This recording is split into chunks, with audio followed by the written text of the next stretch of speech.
Fíjese que uno de los temas que pues preocupa sobre todo en la parte social, pero también por supuesto en el tema laboral, es que en nuestro país existen poco más de 17 millones de jóvenes que enfrentan barreras muy importantes para incorporarse al mercado laboral o bien consiguen empleos con muy baja remuneración.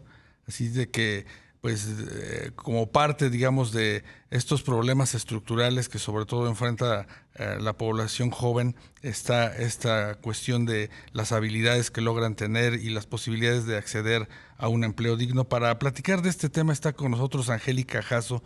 Ella es secretaria técnica de la Alianza Jóvenes con Trabajo Digno. Angélica, muy buenas tardes.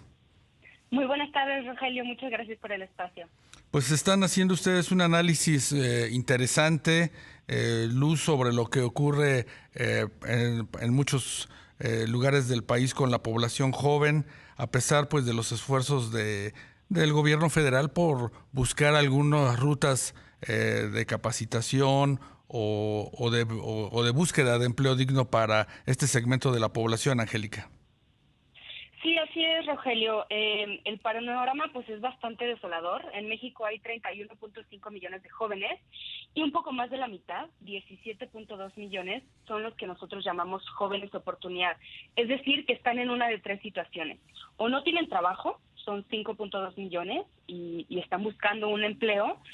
8.3 millones sí trabajan, pero en un empleo precario, es decir, sin un ingreso suficiente, que para nosotros el umbral son 8,600 pesos al mes, y sin seguridad social.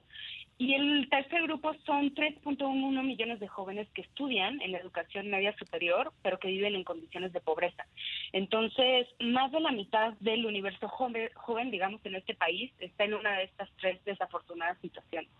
Angélica, ¿y cómo explicarlo? ¿Es un sistema educativo deficiente, barreras que ponen las propias empresas para, digamos que, abrir la puerta a estos jóvenes? ¿Cómo poder entenderlo? Pues justamente es una situación multifactorial. Hemos visto que hay algunas barreras estructurales de acceso al empleo.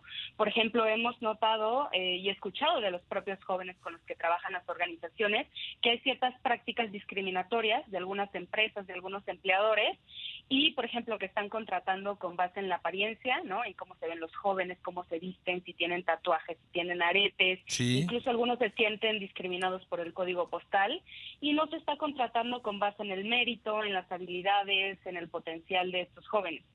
Luego también muchos discriminan por edad o porque no tienen experiencia laboral, cuando muchos de esos jóvenes pues es la primera vez que salen a buscar un empleo formal, ¿no? Entonces eso es una suerte de ciclo vicioso.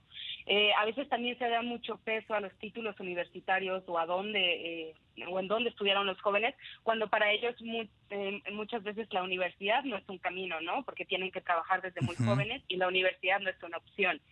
Y luego, pues, el tipo de trabajos que se ofrecen, ¿no? Muchas empresas, muchos empleadores no ofrecen trabajos de medio tiempo para las mujeres que ya son madres o para los jóvenes que combinan sus estudios con el trabajo, o no se ofrecen horarios flexibles. Y, por supuesto, muchas veces no se garantizan siquiera las condiciones de trabajo digno, ¿no? Lo que te decía, ingreso suficiente y seguridad social y prestaciones que son por ley, pero que muchos empleadores no están cumpliendo. Entonces, aun si los jóvenes logran acceder al empleo, pues muchos de esos empleos no son trabajos dignos. Entonces, Claro. pues es una situación bastante negativa para las personas jóvenes. Sí, hablamos de jóvenes que tienen edades de los 15 a los 29 años, es decir, muchos todavía en edad escolar, en un tiempo propicio para adquirir nuevas habilidades y que pues es común que los contraten con muy bajos sueldos. Exacto, te digo que ni siquiera muchos de ellos no alcanzan el umbral de 8,600 pesos al mes, que para nosotros es un ingreso suficiente para el joven y para una persona más, porque la mayoría de las personas jóvenes tienen familia o al menos un dependiente económico. Entonces, ese es el umbral que nosotros fijamos. Y bueno, te digo, acceso a la seguridad social, ¿no? Que eso les da pues muchas cosas, ahorro para el retiro, guarderías, etcétera. Entonces, eso los deja totalmente desprotegidos frente a los vaivenes del mercado. Claro. ¿Qué podría hacer México desde la esfera de las políticas públicas para pues atender a este segmento de la población con un empleo digno?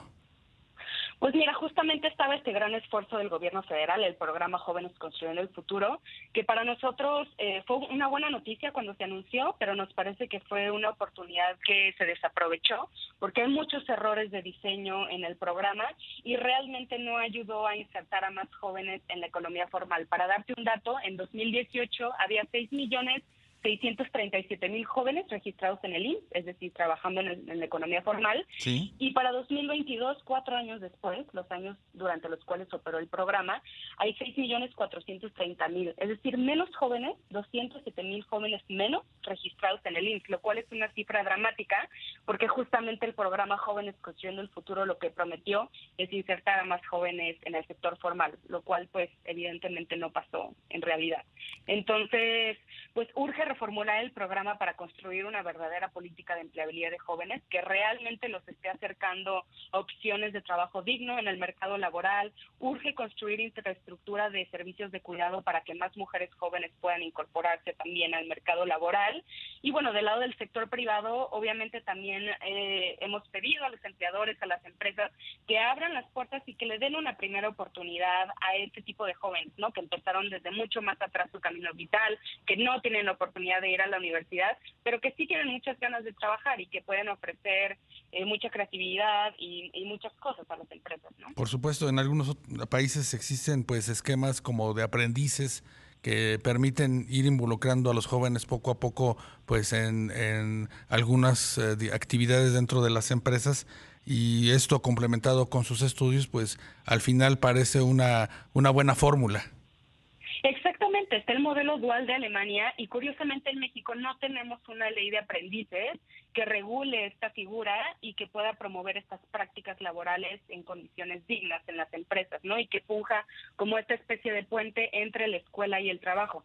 Entonces, es otra de las tareas pendientes, de las deudas que tiene pues el Estado mexicano, ¿no? El gobierno federal para promover esta ley de aprendices en México. Sí, definitivamente. Pues todo un reto. Angélica Jasso, secretaria técnica de la Alianza Jóvenes con Trabajo Digno. Felicidades por esta investigación que realizan. Complementa mucho de lo que en los últimos días se ha divulgado en torno a la pobreza en México, y a veces decimos que México es un país de jóvenes y no los estamos atendiendo, no les estamos dando las oportunidades que así se requirieran en función pues del tamaño de nuestra economía o de las posibilidades que presenta ahora el país con esto del nearshoring. Gracias por acompañarnos, Angélica. Muchas gracias a ti, Rogelio, por el espacio.